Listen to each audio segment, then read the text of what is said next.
The low humming drone of the school bell seemingly whispered at me as I was perched in my seat, the faint vibrations of it quivering the ground ever so lightly. It hadn't even yet occurred to me how lengthy after-hour study hall really was, as through the narrow slits of the blinds, the sickly sun was beaming down nearly invisible beams of light that showcased the microscopic specks of dust that had settled upon them. Although the heat from the sun was weak, the room still had a strange and parching warmth that gave me a feeling of... I wasn't really sure. Ignoring the atmosphere of the room, I felt myself rising out of my seat, feet now planting on the creaking floorboards that my school thought of as proper. I saw my backpack scrunched below the whiteboard in the front of the room, the strings of it dropping downwards before it touched the floor as if it was a slithering snake. Although its usual color was a Stygian black, the light peering in gave it a pale beige, making it feel old and aged. I reached to pick it up, being greeted by its rough handles that pained my hand to contact with. I jumped slightly to fit it onto my shoulders before vacating the rotting room, hoping to myself that my professor would never seek out this room for me again. "Hey!" I recoiled in surprise. To my left was my friend Maeve, somebody who was slightly older than I, and almost as tall as my own stature. She contrasted the bygone feeling of the school with her outfit, an assortment of vibrant colors that was distinct along the sandy-hued structure. On her torso was a dark crimson hoodie whose sleeves extended slightly in front of her hands, leaving them cloaked behind them. The image that had been perfectly centered in it was a picture of our band, as well as the name, BAW, standing for bad, awful, and worse, a tribute to the fact that upon creating the band, we'd switched the positions that we already knew how to play in an effort to perform better on other positions. She'd also donned an exceedingly short pair of jean shorts, leaving them hidden behind the drooping bottom of the hoodie. Her sable back hair fell behind her shoulders, even though being dark was still clear-cut against the hues behind her. As she stared me down, her tired sage eyes leveled with mine, seemingly discerning my shock. "You alright?" She raised an eyebrow. "Didn't know Miles was that scary." "You..." I stammered. "Never mind, it's like 5. Why are you out here?" "Why not?" she questioned. "I don't got shit to do, and everyone else has been waiting for you since 3, so..." I could ascertain from her expression that she was concealing a third reason, but I didn't push it. "Yeah, but it isn't even... No teacher besides the asshole that put me in there is here at this hour." She dished a response almost immediately. "And I'll be fine. Why do you care?" I pondered that. "I don't know, just a bit weird." She sauntered towards me and grabbed my arm, which was dug into the pocket of my own hoodie. "Yeah, we all are. Come on." Her hand was brisk and rough, something that my body gave an erroneous response to. "Let go of me." She seemed irritated by that request, but followed it. The corridor that housed the study hall was extensive, being so immense that a moving walkway had been installed on the edge. Before I could move forward onto it, I heard Maeve's voice shake. What is that?" I saw her stop and peer out the window, looking at something out of my view. Before even asking what it was, I could already determine something was off. Gaping outside, I stared at an off-putting sight, to say the least. The sun, even though late in the day, was seemingly rising, but I would put that at the bottom of the list for oddities. Instead of being a white ball that shone along with an invigorating aura, it had grown in the sky to be similar to that of the moon, emanating a wave of bleached lines that surrounded it, like something being dropped in water.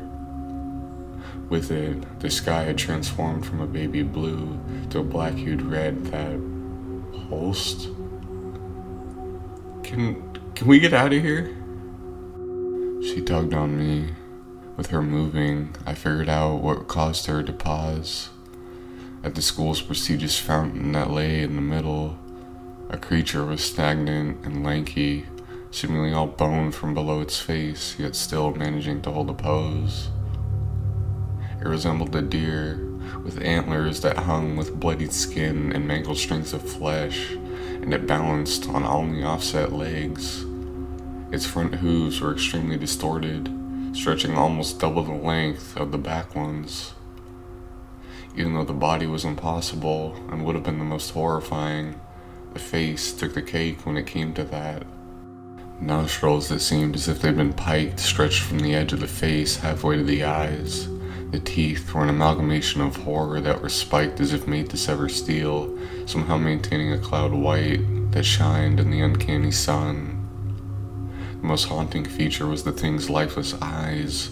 They had void-like sockets that housed a shriveled eye that supplied no pupil, yet they gazed our way. The more I tried to examine it, the more its size became apparent as it stretched taller than our school, which stood at over 3 stories. Absence? She looked at me. I was too focused on studying the eldritch horror to respond. We need to get the hell out of here if you hadn't realized. Before I could snap out of my apparent trance, the creature screeched with a deafening frequency, immediately sending both me and Maeve to the floor in pain. Its mouth opened wide, with the lower half of its jaw buckling as the flesh from it was literally stretched, leaving the muscle clearly exposed. I fell to my knees as my hands rushed to my ears to block out the sound. Before that was possible, the sound seemed to literally be visible as I could see the air distorting into circular waves that hounded towards us with blazing speed. With forceful impact, it pummeled into the glass, shattering it instantly. Shards went flying in every direction like bullets, piercing both the window on our side, as well as the light fixtures lined along the hallway. Luckily, none managed to devastate us. Are you done with your little fantasy, or whatever the hell you're doing? She dug her hands into my skin, yanking me forward in an effort to bring me out. That shot me clearly into the situation we were in. Before we even made it out of the corridor, the creature launched another squall our way, making us both cringe in pain as it pounded our ears. "Fuck!" I yelled. Its jaw became even more dislocated. More skin was etched off in chunks as it continued, seemingly never ending. Although both times it had screamed it was aiming for us, it didn't seem as if it was looking our way anymore. The head of it was shifted diagonally towards the parking lot of the school. The only thing off was that its stance made it look poised for it to charge, its unbending knees facing us. "If that fucking thing comes our way, we ain't outrunning it." She turned and glared at me. "You think I don't know that? Hurry up, dumbass." Our steps emitted throughout the hollow hall, causing reverbs that let us know the emptiness of the place. We'd almost managed to arrive at the exit before the ground literally jumped in front of us. Tears appeared in the ground spontaneously, cracking the ground into pieces that shifted heights unevenly. Since they protruded outwards, they slammed into each other, crumbling and abrading each other, which birthed compact pockets of sunk concrete that would trap if you fell in. The earthquake accompanied after effects, which were arguably worse than the original shockwave. Before we could even manage to grasp what they were, gravity snatched us from the air and slammed us back to the ground with vigor, knocking the wind straight out from my lungs. I could feel blood surging up through my throat before it exited through my mouth as my body was a squirt bottle. My back was somehow in one piece, yet it was so extremely numb from pain that my body lost equilibrium when I attempted to rise myself. My feet stumbled backwards as the angle of my body shifted downwards, and as I turned my eyes to look behind me, those pockets that I had noticed before my fall was what I was about to tumble into. I tried to lurch my body forward to catch myself, but before I could even move, I felt Maeve catch me. "Jesus Christ, my fucking feet." I heard her groan. I fell on my feet so I didn't get winded from the impact. She seemed hasty to tell me that. "Are you alright?" The Only response I could muster was a hoarse, "No." My lungs felt as if they'd been stomped on by a car, my head slowly descending into panic mode as my throat struggled to pull in air. I could hear myself squeaking with a high pitch as I finally managed to breathe. "Oh, that shit'll happen again. My spine shot a wave of pain upwards before tensing the muscles near it. We just gotta get out." Maeve seemed reluctant to let go of me, even though I weakly tried to press her arms off my back. "It doesn't seem like I can even stand. All of this crap happened in like the span of a minute. We can't just run out yet with you like this." I could faintly hear the steps of the creature sauntering to my left, the impact of its hooves still apparent as we were constantly shifting where we were on the island of rock we'd landed on. "That thing could squash us like an ant. It isn't a good idea." She shifted the position of her hands. "It would be too much of an effort to safely bring you down from here as well. We'd both get injured." I saw that we'd landed on a more towering pillar, one that was a few meters above the rest. I didn't know if she could stick the landing while carrying me, since she stated her impact point was her feet. "What are we gonna do now then? Get crushed?" I demanded harshly.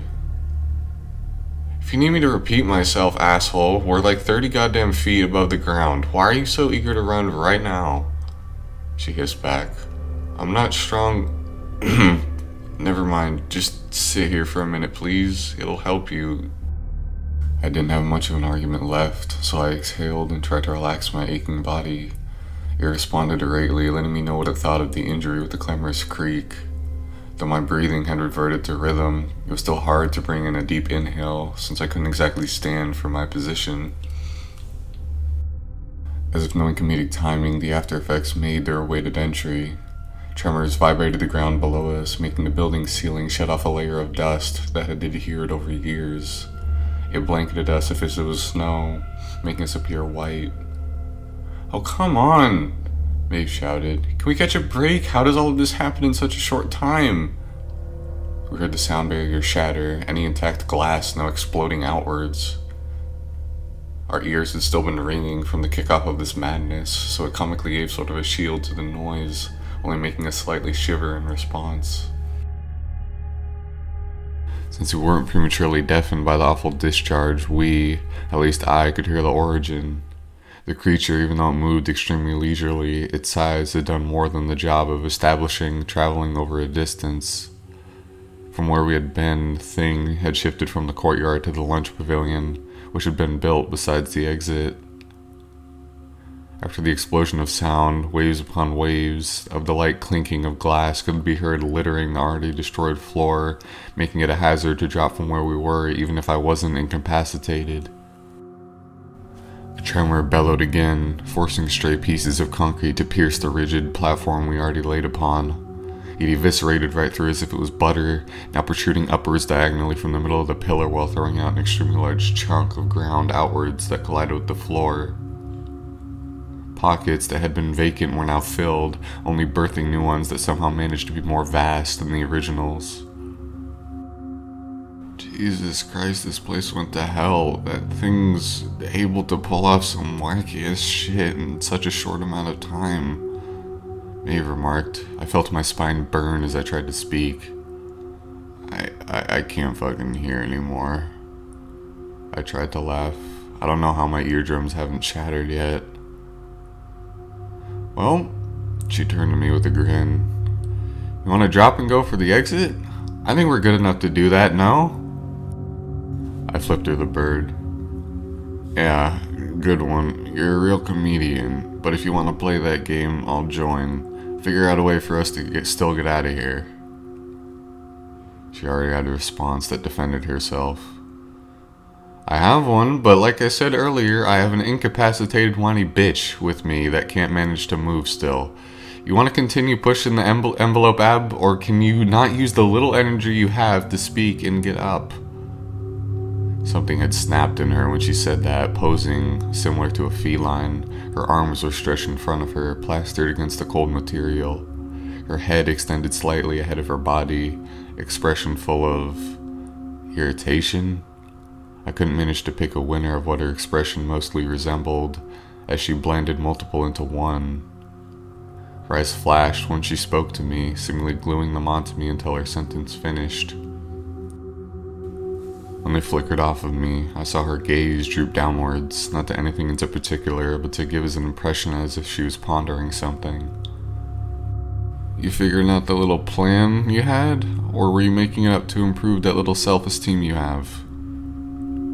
I'd seemed to have let an unfortunate remark slip, as she irritated me enough to do so, but she waved me off. Yeah, is your obnoxious and dumbass gonna stop complaining towards me as if I'm your mother? I translated her insult into what her question really was. Can I move because you decided to delay? The creature's thump ricocheted off the pavilion's tables as the crater its foot had produced through the tables as if it was a seesaw. It echoed the dastardly call once more, seeking out something with it. Now that a filter had been betwixt us and the horror, even though it seemed wrong, the purpose of the wail was more apparent. It had a high pitch, sounding similar to a bird, although it was more bellicose than what a bird would muster. You could feel, quite literally, the rage it was emanating as it dipped and raised in volume with breaths that seemed burdensome to create. I stopped myself from continuing that line of thought to pursue something that appalled me when I realized it. This dear thing was managing to create sounds from its throat that were more booming than the most thunderous of objects on Earth, yet it carried no lungs to supply the effort needed for it. When it originally had bellowed, nothing besides its mouth had even shifted position, not even the throat and what little flesh managed to grasp onto it. Hey, Maeve? She turned to me again. Yeah? Her expression had morphed back into a mildly panicked stare. How is... Another thought appeared spontaneously. Actually, yeah, how the hell is that thing moving without any muscle? She raised an eyebrow. Elaborate. That shocked me. I put my hands up and gave her a confused regard. What the hell do you mean, elaborate? You were the first one to see it. You should know. I yelled at her. The thing is literally bone from the shoulders down. How the hell did your brain literally skip over that? This was the first time. It took moments before she responded. I don't know. I mean, I guess it took my attention, but I didn't focus on it. And why is that the something you decided to try and figure out right now? She shot back. Because how is it making that call? What the hell does that have to do with literally anything? My mouth fell open, dumbfounded. Maeve, are you slow? What led us to be in this situation? I want you to take a wild goddamn guess. My anger was apparently over the top, with her backing up in slight fear. You don't seem to be fixated on anything other than my current condition, and it seems due to that some little quote-unquote details that you should have picked up on earlier are going over your head. If that thing continues on its path, plan, whatever the hell, it will most likely have no problem doing so, as it doesn't have anything that withholds that godforsaken call it's making. My voice raised an octave, as my hands configured themselves into a clench. Do you realize now why I'm so urgent? Huh? I dared her to answer that question with a yes. Sorry, she whimpered. Just go with whatever plan you had. I sighed. I can move fine now. Well, since that thing stomped again, it shifted an area below us. It's not... She paused as she saw my hand raised to plaster my face, heaving out a relief now that the conversation about it had ceased, with a frustrated overtone. We both just exasperated our anger, only to have it conclude underwhelmingly with her managing not even to go through with her idea. So what are we gonna do? I questioned. I'd give us like a solid minute before that thing lays rubble to this shithole. Another call from the creature, almost as if on cue. It was still holding where it was next to us. I don't know. I know it kind of contradicts what I was saying about your condition, but we probably gotta jump for it. I figured that would have been her answer, but I was still perplexed at what the location we'd spring to would be. Do you have any idea where then? Hopefully immediately so it doesn't shift. She glared at me. I threw my hands up defensively. Hey, that wasn't meant to be a joke. If that was what happened, then it's better we go for it, like, right now. Fine, she muttered. We both eyed the ground for a clearing that wasn't littered with serrated debris, seeming unable to locate one. Literally every single inch was taken by either the white concrete of the school, stray glass shards, or crevices that would encase us. Can you find one? She asked while still facing the opposite direction. Without hesitating, also whilst knowing the impact wouldn't show mercy to me, I bounded from my position towards the approaching ground below me, wary to avoid any unneeded danger. I felt the shock that what was my landing shoot up my legs like electricity, almost too intense to ignore even though it almost incapacitated me. My feet scrunched in response in an attempt to control the pain, obviously doing menial to actually correct it. Although I had landed onto shards of, well, multiple things, none had struck into my feet, which I had little time to thank for. I flicked my head up towards Maeve, who was in shock that I hadn't mutilated myself with the fall. She was ascertaining if following my act would have led to her safety on the ground, or to transform into a puddle. I could see her fear in making the same attempt, so I stretched my arms out and tried to get her to take a leap. Jump now! I'll catch you and we can get out of here. We can't waste any time, I yelled urgently. With hesitation, I saw her lower herself downwards before freeing her grasp upon the pillar's extremities and plummeting downwards. She yelped in horror and in anticipation of hitting the ground, although from my perspective, it seemed she was preparing a secondary plan in case I didn't go through on catching her, and she flipped herself while spreading her legs and arms to spread the force when she contacted the ground. I didn't bother testing that theory, seizing her by the ribs and letting her collide into me before setting her down and dashing for the exit. We sensed the last thump from the creature's footsteps before we could depart from the hellhole, now directly on the other side of the thick wall. The word thump was an understatement. Since it had advanced from the lunch pavilion to the parking lot, it now more convulsed the ground, the sheer vigor from it making me and Maeve vibrate and almost knocking us into the ground. Are you sure you want to exit here? I don't think we'll make it far. I leaned my head back and half groaned, half laughed. Holy shit, I want to fucking smack you. Just shut up for now, please. We're gonna go through here, I commanded furiously. You keep bothering me with that crap and I'm gonna go nuts. She was taken slightly aback but seemed to understand my conflict.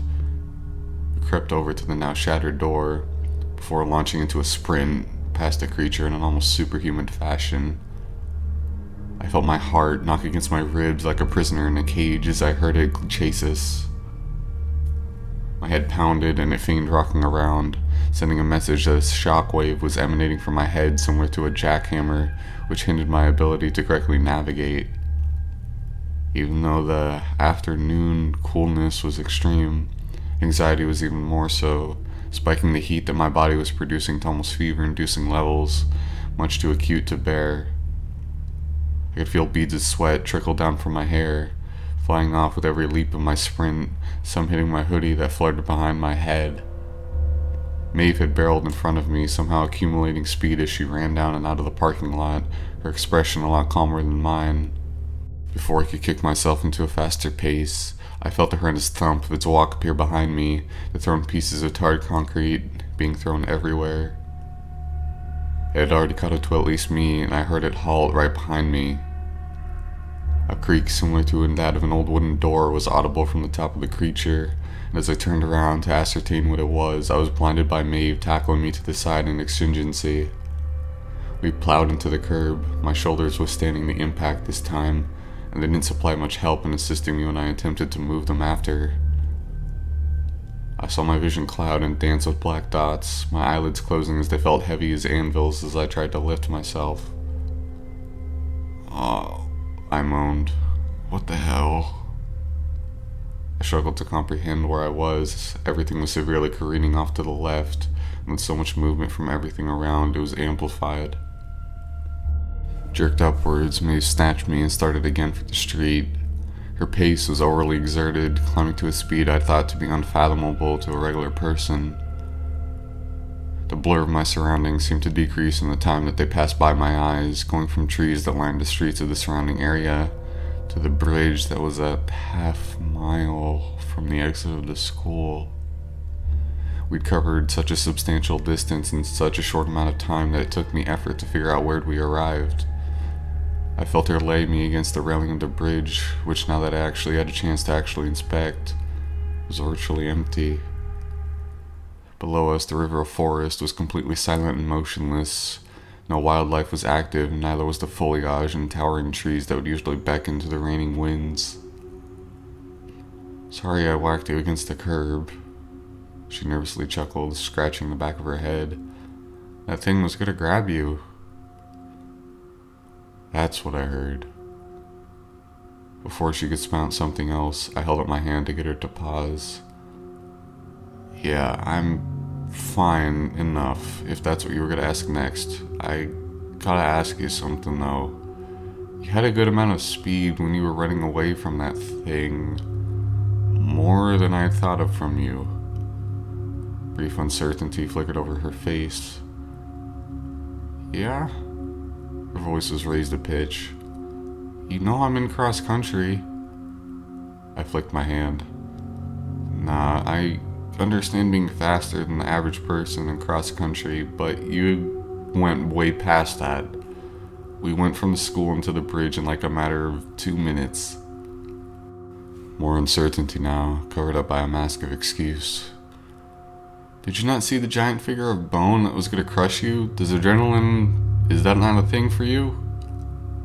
She had a point. When my heart raced, it never sent sort of an invigorating signal outwards, only increasing in the speed that it beat. I couldn't remember a fight or flight instinct appearing, and the only thing that was keeping me sprinting was the fear of it crushing me, not necessarily it snatching me. Adrenaline never seemed to have been there at that moment. I assumed that was what her uncertain look was about.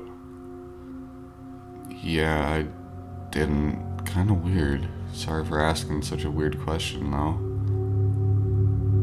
She sighed, clearly now in the same state of mind that I was, now that we'd managed to reach a comfortable and less lethal position.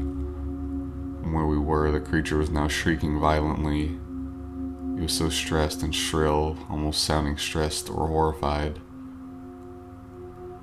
I didn't really have a reaction to it, as my original thought was that it was irritated that it couldn't manage to apprehend us. Swerving my head over to Maeve, she was horror-struck, mouth stretched to the edges of her cheeks in fearful anticipation of what might follow the screech. That thing doesn't know which way we went. We're fine." I aimed to calm her. "Please, we don't need any more heart attacks. The amount of shit it's already done has given us enough." She was unfazed by my fake promise. No, it knows where we are." She shivered. "That sound wasn't from the school, it was closer than that." "Well, yeah, I mean, it didn't just decide to sit still when we were running. It obviously tried to chase us, but we're fine." She turned to me with a petrified stare. "Listen to me, I placed this here because I thought we were fine. Do you not think I—" She stopped herself prematurely. "Never mind, let's go." She snatched my wrist. I flicked it away and continued resting against the granite. "Hey, how crazy is that we were switching places, huh? First you're the one hesitant due to me being injured, and now you want to move?" She seemed stunned by what I said. "You didn't realize that little save you made threw my fucking shoulder out and threw my head forward, so yeah, it's kinda hard to both see and move properly right now. Besides, now that even if it is hunting us, we have time before it reaches us thanks to you. So, call Jack or somebody to pick us up if they somehow arrive here before it does." She huffed and turned her head to the side before eyeing me. "Do you realize—" I cut her off. "I don't care what you want me to realize, get Jack over here now." She put her fingers to her eyes and rubbed them before sliding her pale yellow phone out of her hoodie's pocket. The screen glowed a haunting blue before it toned down and Maeve's ringtone sounded. "What's good, Maeve?" I heard Jack speak softly into a filter similar to water. She pressed the speaker button and situated it upon the gray structure. Yeah, we need you to pick us up from school. School might be gone for a few days as well. The other line rustled before Jack came back to the phone, louder and more audible. What's up? He questioned again. Get in your fucking car and get us, Maeve demanded. Damn, tone shift. He responded, taken slightly aback from Maeve's irate command. Sure, I can get you. Where y'all at? I spoke up, getting in edgewise before Maeve. At the bridge off Nia Street. Damn, why are you two over still at school still? It's like 6. Just pick us up, man. If we get to go into semantics about this shit, we're gonna be here longer than we need to be. Slight pause. Alright, I'll get y'all. Stay on the phone, Maeve blurted. It's better for us if you do. Although I agreed with her on that suggestion, I wasn't blind to the fact that Jack probably felt slightly off-put by that request. I guess, he reluctantly replied. Oh yeah, guess what, Jack? Yeah? School's dead, the damn floor is gone, the windows are broken all hell, and the parking lot got craters all around into it. How? You'd hear the pure surprise in his voice, as well as the engine of his car roar to life. Dare to think we're on acid or some shit when this happened, but I got the stuff to prove it. I heard his tires screech, and he hit the stick drift, shifting into drive. Maeve peeked at me, head shaking slightly, limboing between whether to answer truthfully or not. I shrugged as an answer, not really caring if he carried any doubt in our answer. Maeve decided to be the one in charge of that. Well, we had a bit of an issue getting out. This deer thing basically laid waste to most of the school. A deer thing? That's very descriptive of ya, Jack joked. How does a deer manage to break something that's as big as our school, though? He inquired. Maeve let out a nervous chuckle. It's not a deer. It's more like a 60-foot piece of holy shit. I need to get the I clamped my left hand over her mouth. It's not whatever shit she was gonna say. I glared at her. I could hear Jack let out a muffled laugh. It's a skeleton of a disproportionate deer. It's big as fuck. Like 70 feet. And that thing can fucking move. Long pause. I don't believe you. I let out a half laugh, half huff. Kind of expected you wouldn't. The creature was audible again, more remote than previously as its intensity had lowered, but even from where we rested it sounded as if someone was shouting only a few meters away. The fuck was that? He exclaimed. Yeah, that's what you're hearing, I retorted. And it was only like a car length away from us at one point, so you can imagine how loud it really was. We heard him floor the gas, engine now roaring with effort as we both imagined him hitting speeds of over 80. He kicked the gear off of auto and into manual, which his car responded to with a slight click. I'm guessing y'all need me to hurry up then? I looked towards the direction of where we last heard the call. No, since it ain't near us, but if you could, it'd be nice. Besides, someone... I stared down Maeve. Almost broke my damn spine, so I'd love to lay down. Maeve drove her foot into my shin and groaned. Oh, can it?